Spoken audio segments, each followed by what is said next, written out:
Hello दोस्तों, अनसुनी और दिलचस्प किस्सों कहानियों की रोचक दुनिया स्टोरी गाथा में आपका स्वागत है।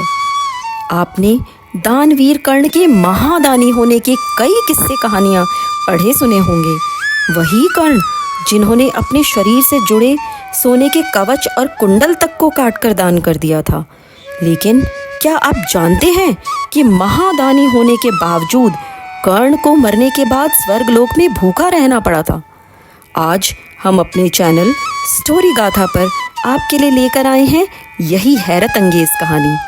तो हुआ यूं कि दानवीर कर्ण मृत्यु के बाद जब स्वर्गलोक पहुँचे तो वहाँ उन्होंने देखा कि बाकी सभी को तो खाने के लिए अलग अलग तरह के स्वादिष्ट व्यंजन परोसे जा रहे हैं, लेकिन जब उनके सामने भोजन परोसा गया तो सामने थाल में थे सोने के सिक्के और आभूषण। भूख से व्याकुल कर्ण अचंभे में पड़ गए।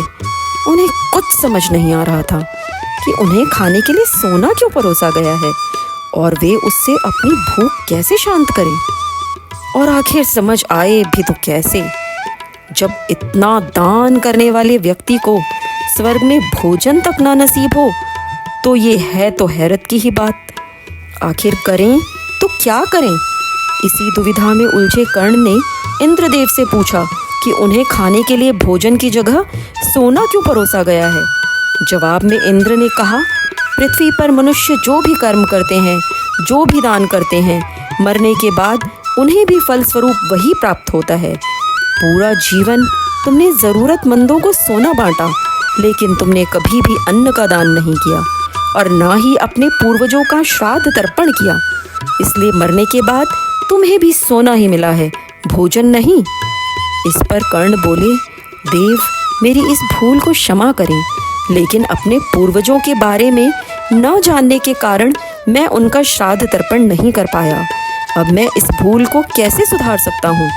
कर्ण की प्रार्थना सुनकर इंद्रदेव ने कर्ण को 16 दिनों के लिए वापस धरती पर भेज दिया, जहाँ उन्होंने अपने पूर्वजों का अन्न जल फल से श्राद्ध तर्पण कर उन्हें तृप्त किया। यह 16 दिन की अवधि पितृपक्ष थी। श्राद्ध यानी श्रद्धा से किया गया कर्म। दोस्तों, हमारी धार्मिक मान्यताएं, कथा हो या कहानियाँ, उनमें कोई न कोई काम की बात, कोई सीख ज़रूर छिपी होती है। अगर आपने भी सुनी है ऐसी ही कोई अनोखी अनसुनी कहानी तो कमेंट सेक्शन में हमें ज़रूर बताएं।